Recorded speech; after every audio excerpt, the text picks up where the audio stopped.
नमस्ते। तो आज तैयार हैं आप ऊर्जा से भरे हुए हिंदी क्लास के लिए? मुझे याद आ रहा है अपना अभी 5 मार्च 2020 का वो तारीख जिस दिन मैं आपकी कक्षा से विदाई ले रही थी। कुछ बच्चों के गले भरे हुए थे, कुछ की आंखें सजल थी और कुछ बच्चे बोल रहे थे कि मैडम प्लीज़ नहीं जाइए। पीछे से एक आवाज़ ये भी आई कि प्लीज़ ना जाइए, मेरी कसम रुक जाइए। और मुझे पता है कि वो किस शैतान बच्चे की आवाज़ थी, पर मुझे इस बेहवल से माहौल में, भावपूर्ण माहौल में भी हंसी आ गई। और एक बच्चे ने मुझसे पूछा था कि मैम आपसे कब मिलेंगे, क्या आपके घर आ सकते हैं? और मैंने बोला था बिल्कुल, कभी भी।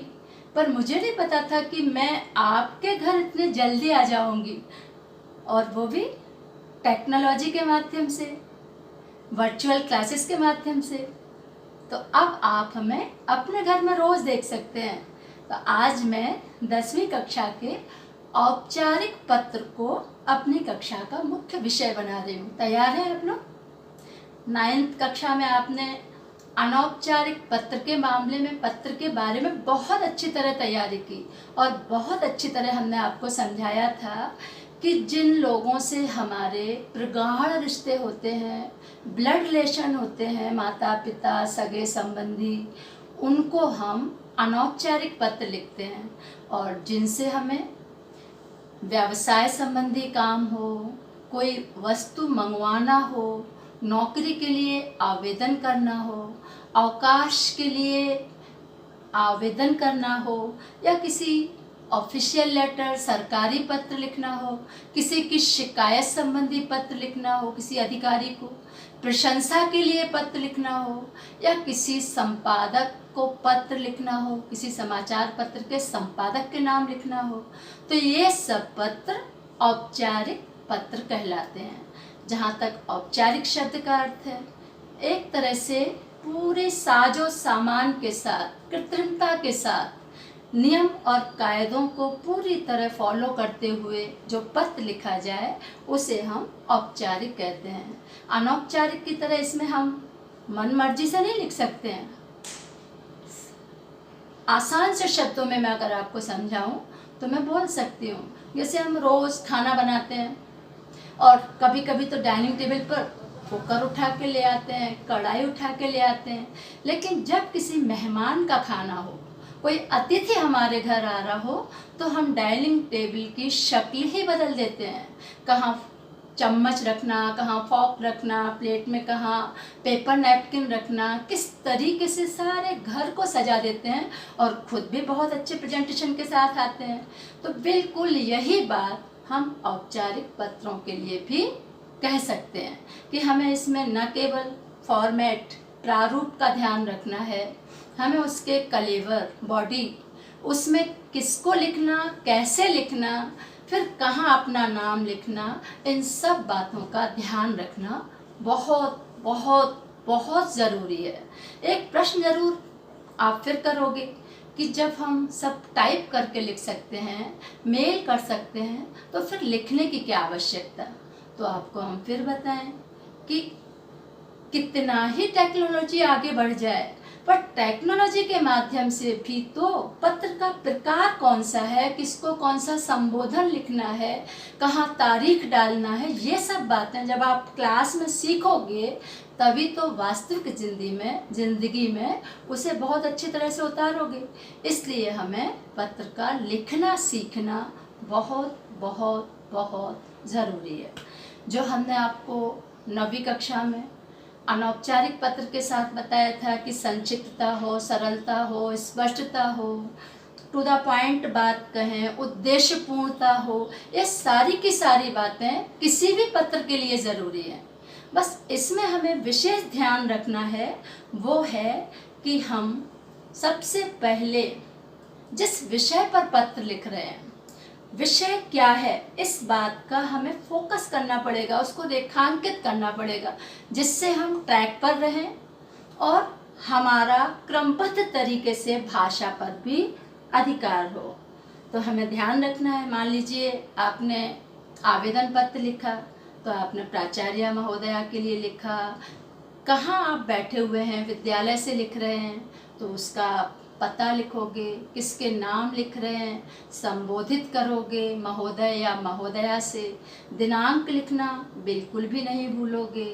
फिर आप विषय लिखोगे, फिर उसके बाद महोदय शब्द से शुरू करोगे। नमस्ते बिल्कुल नहीं लिखते हैं, ध्यान रखने की बात होती है। औपचारिक में नमस्ते लिखते नहीं हैं और अनौपचारिक में संबोधन लिखना भूलते नहीं हैं।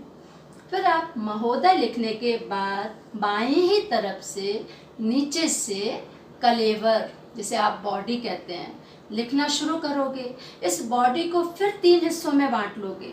पहला तो किसी भी चीज़ की शुरुआत करना मुश्किल होता है, तो जो भी समस्या है आपकी, अगर आप किसी शिकायत को कर रहे हैं, मान लीजिए किसी बिजली की समस्या है, सड़कों की समस्या है या परीक्षा में पाठ्यक्रम की समस्या है, तो आप किसी को शिकायत करते हुए अगर पत्र लिख रहे हैं तो आपको ये बात गांठ बांधना होगी कि शिकायत में हम किसी के ऊपर आरोप ना लगाएं। शिकायती पत्र की भाषा भी हमारी इतनी सुंदर हो कि पढ़ने वाला खुश हो जाए। हम उसके साथ साथ उसकी समस्या का समाधान भी बताते जाएं। सबसे ज़्यादा पत्र में ज़रूरी होती है हमारी भाषा, हमारी बात को कहने का तरीका, हमारी अपनी विश्वसनीयता, स्पष्टता। किसी ने बड़े अच्छे से शब्दों में कहा है कि कौन सी बात कहाँ कैसे कही जाती है, इस बात का हो सलीका तो हर बात सुनी जाती है। तो आपको पत्र में इस बात का विशेष ध्यान रखना है कि हमारी बात से किसी का अहित ना हो जाए। ऐसी शिकायत हम ना करें कि जिससे किसी को नौकरी से निकाल दिया जाए या किसी के ऊपर आरोप प्रत्यारोपों की झड़ी लग जाए या कोई अनावश्यक तनाव से घिर जाए। हमें अपने अधिकारों का दुरुपयोग कभी नहीं करना चाहिए। वहीं प्रशंसा के लिए अगर पत्र लिखोगे तो निश्चित ही आपको उस व्यक्ति के बारे में जानकारी होना ज़रूरी है और उसके लिए एक अच्छी शब्दावली का होना भी ज़रूरी है। एक पंक्ति मुझे याद आ रही है, ईश्वर ने नहीं दी हड्डी जुबान में क्योंकि उसको पसंद नहीं कड़की जुबान में।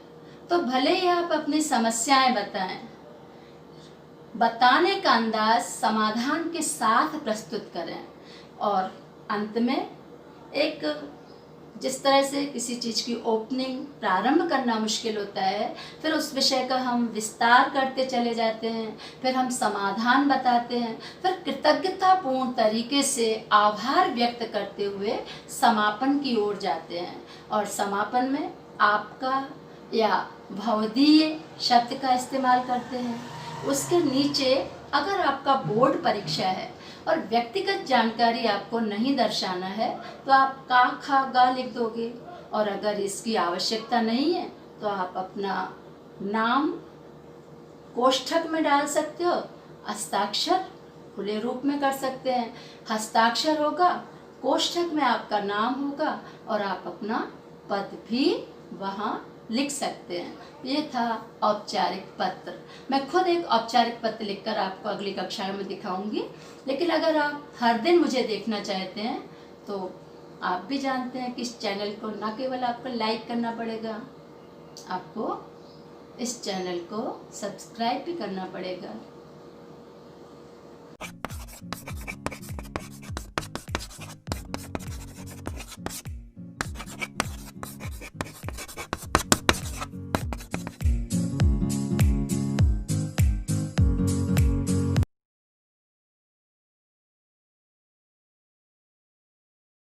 Subscribe now and press the bell icon.